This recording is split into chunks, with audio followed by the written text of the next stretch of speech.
सन 1947 में जब बंटवारा हुआ था, उस समय पर मुसलमानों के एक विशेष वर्ग के कहने पर अलग राष्ट्र बना पाकिस्तान, जिसको इस्लामिक राष्ट्र घोषित किया गया। और ये देश की जो लड़ाई थी, हिंदू राष्ट्र आज से नहीं है, ये सनातन धर्म आज सदियों से चला आ रहा है और ये पहले से ही हिंदू राष्ट्र है। तो कोई नई मांग नहीं है हमारी। हमने जो लड़ाई लड़ी थी, देश को हिंदू राष्ट्र बनाने के लिए ही लड़ी थी। और हिंदू महासभा सन 1915 से, जब से मुस्लिम लीग के टाइम से ये हिंदू महासभा का भी स्थापना हुआ है और तब से भारत को हिंदू राष्ट्र बनाने की ही मांग कर रही है। और सरकारें आई, नहीं किया उन्होंने। अभी सनातनी सरकार है, हमको आशा है कि हम जिस प्रकार इन्होंने 370 हटाया, जिस प्रकार 3 तलाक कानून लाए, उसी प्रकार देश को हिंदू राष्ट्र भी घोषित करेंगे।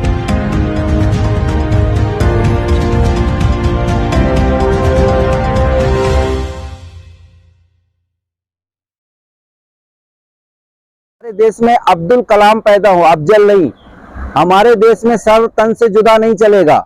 हमारे देश का कानून व्यवस्था के हिसाब से चलेगा। और हम ये चाहते, एक देश एक कानून, सबको समान शिक्षा नीति। हम मुसलमानों के भी बच्चे अंग्रेजी स्कूल में पढ़े, प्राइवेट स्कूल में पढ़े, IPS IAS हो, जिससे देश का, हमारे बच्चों का भविष्य आगे जाए, ना कि वो पत्थरबाजी करें, ना वो पेट्रोल बम चलाए, ना किसी का सर तन से जुदा करें।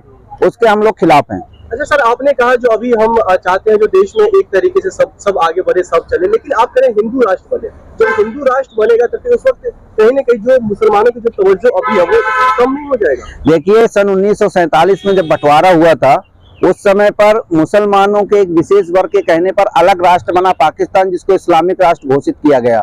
और ये देश की जो लड़ाई थी, हिंदू राष्ट्र आज से नहीं है, ये सनातन धर्म आज सदियों से चला आ रहा है और ये पहले से ही हिंदू राष्ट्र है। तो कोई नई मांग नहीं है हमारी। हमने जो लड़ाई लड़ी थी, देश को हिंदू राष्ट्र बनाने के लिए ही लड़ी थी। और हिंदू महासभा सन 1915 से, जब से मुस्लिम लीग के टाइम से ये हिंदू महासभा का भी स्थापना हुआ है और तब से भारत को हिंदू राष्ट्र बनाने की ही मांग कर रही है। और सरकारें आई, नहीं किया उन्होंने। अभी सनातनी सरकार है, हमको आशा है कि हम जिस प्रकार इन्होंने 370 हटाया, जिस प्रकार 3 तलाक कानून लाए, उसी प्रकार देश को हिंदू राष्ट्र भी घोषित करेंगे। पिछले 8 साल से तकरीबन मोदी जी की सरकार है मतलब देश में, तो अब तक नहीं हो पाया है। क्या लग रहा है आगे हो पाएगा हिंदू राष्ट्र? देखिए, 8 साल से नहीं हो पाया, लेकिन मैंने ये 1 अप्रैल से स्टार्ट किया है और अभी 2 महीना हुआ है। और हमें आशा है कि ये 2024 के चुनाव के पहले इसकी घोषणा जरूर होगी। तो सर, विपक्ष कह रहे हैं कि कांग्रेस समेत कई ऐसे पार्टी हैं जो विपक्ष में, वो कह रहे हैं देश में कई सारे मुद्दा है, बेरोजगारी है, महंगाई है, लेकिन जो मोदी जी के पक्ष में जो भी लोग हैं वो कह रहे हैं जो हिंदू राष्ट्र, वो हिंदुओं की बात करते हैं। देखिए, देश तो हिंदुओं का है। आप ये दुर्भाग्य समझिए कि जहाँ जिस पार्टी का आप नाम ले रहे हैं, कांग्रेस का, उनके शासनकाल में आज राजस्थान में क्या हो रहा है। देश को इस्लामिक राष्ट्र बनाने की साजिश चल रही है, जिसका पर्दाफाश अभी पुलिस ने किया बिहार में आपके। तो हिंदुओं के देश में ये साजिशें चल रही हैं आज से नहीं, बहुत दिन से। सन 2040 में कुछ इस्लामिक राष्ट्र बनाने के पेपर भी मिले और उन लोगों को यहाँ की पुलिस ने अंदर भी किया है। और राजस्थान में देखिए क्या दशा है। हिंदू अगर यात्रा निकालता है तो पथराव होता है। और अभी करंट में वहाँ के मुख्यमंत्री ने कांवड़ यात्रा रोक दी। अब बताइए, हम हमारे देश में भगवान शिव की यात्रा नहीं निकाल सकते, तो फिर मतलब क्या है इस देश में रहने का। और ये कांग्रेस पार्टी को सोच, इसका कांग्रेस का जो पतन हुआ है आज, देखिए कांग्रेस पार्टी कोई खराब पार्टी नहीं थी, लेकिन आज जीरो पे जो आई है ना, वो इसी कारण आई है क्योंकि इन्होंने शुरू से हिंदू विरोधी काम ही किए हैं। राजस्थान के CM ने अभी लेटेस्ट उन्होंने ऑर्डर किया है, राजस्थान में कोई कांवड़ यात्रा नहीं निकलेगी। क्यों नहीं निकलेगी? आप देखिए, जब मुसलमानों के त्योहार में ताजिया निकलते हैं, हम विरोध नहीं करते। आज तक आपने नहीं देखा होगा किसी हिंदू ने या किसी हिंदू संगठन ने विरोध किया हो कि ताजिया मत निकालो। आप निकालिए, शौक से निकालिए, और हम उसमें पार्टिसिपेट भी हिंदुओं ने किया है।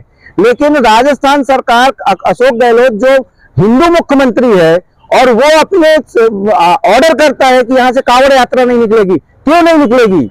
और इसका जवाब जनता देगी आने वाले चुनाव में अशोक गहलोत को और कांग्रेस पार्टी को। हो सकता है, जरूरी है इसको हिंदू मुस्लिम का मुद्दा बनाया जाए? हाँ जी, कांवड़ यात्रा रोकने का, मना करने का कोई रीजन भी तो हो सकता है। क्या रीजन हो सकता है? देखिए, अगर कांवड़िया कुछ पथराव करते हैं, उपद्रव करते हैं, आपके पास पुलिस है, आपके पास कानून है। होता है कि हिंदू मुस्लिम का ही मुद्दा बन रहा है। क्यों नहीं है? आप बताइए, क्यों रोका जा रहा है? सिर्फ हिंदुओं का ही क्यों रोका जा रहा है? आप बंगाल, आप सुनिए, हिंदू मुस्लिम क्यों? और आप देखिए, बंगाल में माँ काली का कितना गंदा पोस्टर लगाया गया, उसको कितना सनातन धर्म को क्षति पहुंचाने का काम किया गया। ये क्या हिंदुओं के खिलाफ नहीं है? और कांवड़ यात्रा में कौन सा, देखिए कांवड़िया आपका रास्ता रोक रहे हो तो साइड से निकल के जा रहे हैं ना, तो क्यों रोकने का?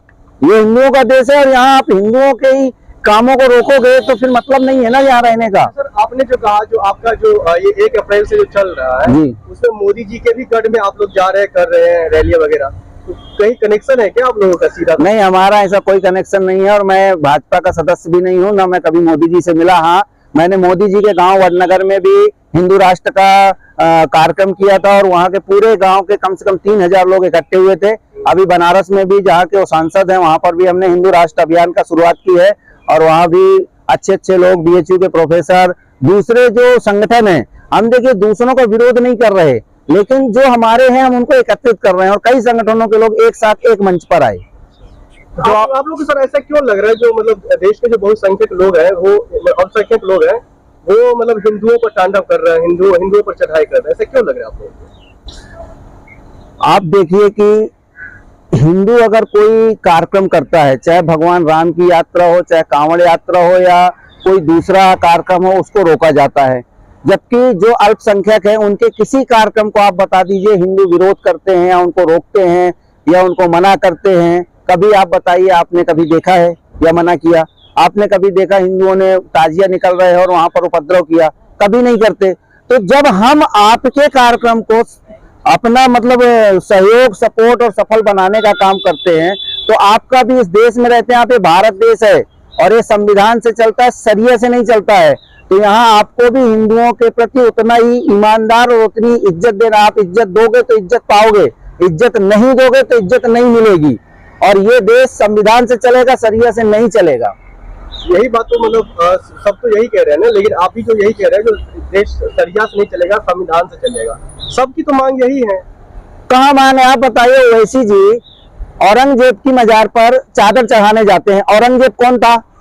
इस देश का लुटेरा था जिसने आक्रमण किया और देश का मंदिरों को, देश के जेवरातों को लूट कर लेके गया, और आप एक लुटेरे के उसमें चादर चढ़ा रहे हैं। इसका मतलब आप औरंगजेब के वंशज हैं क्या?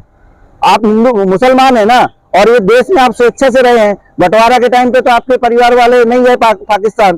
तो जब आप देश में रह रहे हैं, उन्हीं ओवैसी जी की बात करता हूं कि जब वो सांसद सदस्य होते हैं और संविधान की शपथ लेकर जब बाहर आते हैं और मीडिया के आप लोग जब सवाल करते हैं तो वो बोलते हैं कि मेरे गर्दन पर तलवार रख दो लेकिन मैं वंदे मातरम नहीं बोलूंगा। अरे क्यों नहीं बोलोगे? वंदे मातरम बोलना क्या अपराध है? आप भारत में रहना है तो आपको वंदे मातरम बोलना पड़ेगा। और अगर आपको वंदे मातरम बोलने में तकलीफ है तो आप अफगानिस्तान, पाकिस्तान चले जाइए, यहाँ रहने का आपका कोई अधिकार नहीं है।